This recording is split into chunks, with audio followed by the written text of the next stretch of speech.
What's up, YouTube? Josh here today. And we've been kind of crawling with the Miata project. It's time to go from crawling to running.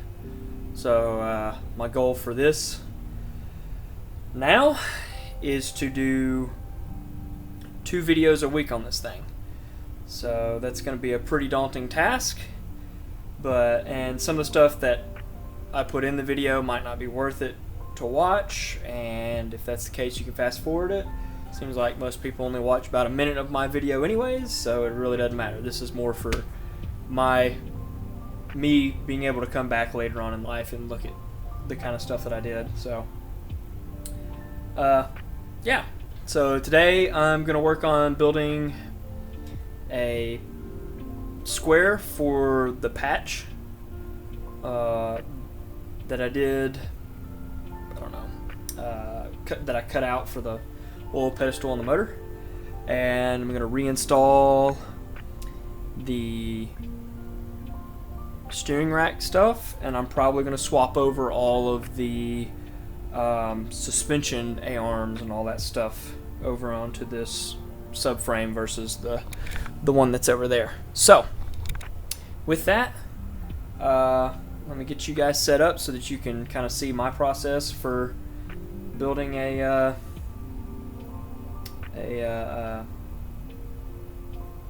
patch panel, whatever you want to call it. And yeah, I don't know how I'm going to weld it in yet. I haven't decided if I'm going to drag my TIG welder over here or if I'm going to flux core it in and just let it be ugly. But I got to build it first, so let's go ahead and get started. Alright, so my process for doing this is probably much like most people's processes, in that get a light over there on it. All I'm going to do is take a piece of heavy-duty cardstock, stick it down on here like this, take something that's got a dirty end on it, and kind of figure out where the edge is on it just by coloring in, and then don't drop it.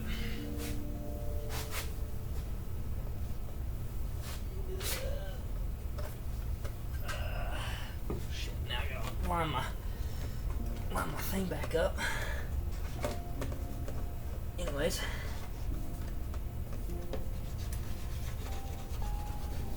So, kind of do this, that way you got you a nice solid line to figure out where you need to cut at least cut this bad boy off. You can do this with a hammer. If you got a hammer if you can fit a hammer in somewhere. I can't fit a hammer in here, so I'm using a bolt that has a dirty end on it. And I'm just scraping where I think the line should be. And then what I will do is I'll take this back over and trim it to how I think it needs to be trimmed. And then I'll have my shape, or so how I think my shape should be. Since this has got a curve to it, it's going to be, I can't just match it up. I kind of have to have a trace of it. So you can see how it's traced out for the most part. So now I'm going to go and cut this and see if I can't get it somewhat to fit up. So the goal is to cut a little bit at a time so that it fits. And once you get it where it fits, you're golden. So this is pretty dug burn close. And I'm going to leave myself a little massaging room so that I can beat on this bad boy with the motor out. So this is a pretty good template for what I want to do. So now I'll take it and transfer it onto something and then cut it out with a grinder.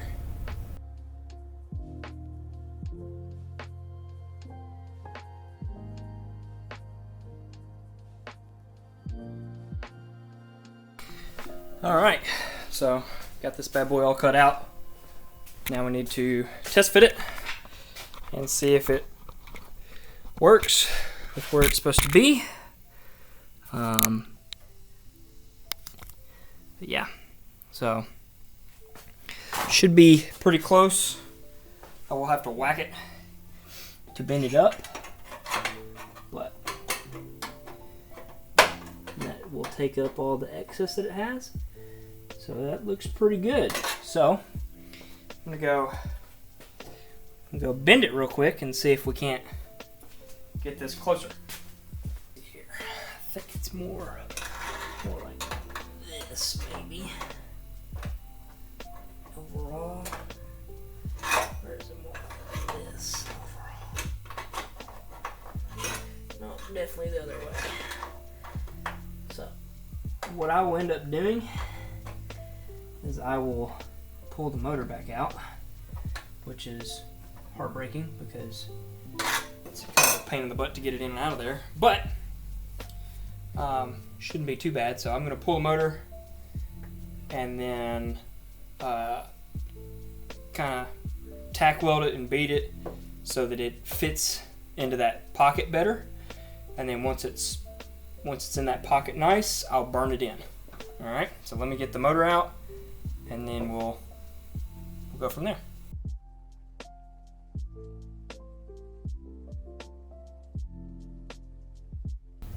Alright, so now that we can actually get in here and look at this and see that I'm gonna have to kind of, well, a little bit of beating to do on this bad boy. Looks like I might have flexed it backwards. It looks like that's the direction that it needs to go. So bend it back that way a little bit. It's a little too much.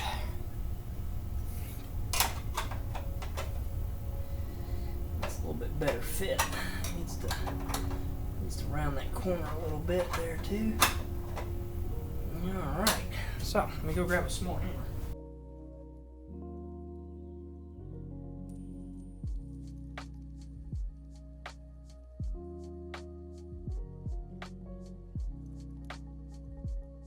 I'm now to the point where I'm going to have to tack weld it so that I can bend it up any more that on this. So let me go do that real quick. Alright, so got a good ground point, clean it off with Scotch-Brite. I'm going to hold that thing up there. Oh, hopefully this camera don't fall with I've got it set here. And sprayed some anti-splatter on everything since I am using flex core and I don't want to get everything all nasty. And I'm just going to tack it a couple times in a couple different spots to get it set. And then once it's tacked, I'll start straightening it up the rest of the way. Well, alright. I got it put in. I was kind of embarrassed by my weld, so I had to make sure that I grinded it off, because you know every bad weld can be covered up with a good grinder. It actually wasn't that bad. All I was really worried about was making sure I got good penetration, so I did multiple passes. Obviously it's thin metal, so it blew through, but you can build it back up and fix it that way. So yeah, so that's the final product. Actually, let me see if I can't get it wiped off a little bit so that we can actually see it, and then I plan on painting the whole engine bay. But yeah, so turned out better than I thought it was going to. Still not perfect, but it's not really a structural part of the car, but it kind of is, but not really. So that'll be fine, especially since I got this stronger subframe. That won't matter as much along with the roll cage. Once the roll cage is tied into the uprights of the shock towers and everything else, this whole area inside the car, it really won't matter. But anyways, so yeah, so that's my process for building a little patch panel. I gotta do the same thing with the transmission tunnel, but I probably won't weld that one in. Ow! It's a piece of metal on my knuckle. I probably won't weld that one in. That one will just be a pop rivet cover in case I ever need to actually get access to the transmission or anything like that. So it'll be easy to get to. But anyways, guys, hopefully with me picking up the pace with these videos, you'll get to see more content, and since it'll be more consistent, you'll watch more of it and enjoy it. But if not, that's fine too. So yeah, so until next time, guys, happy brapping.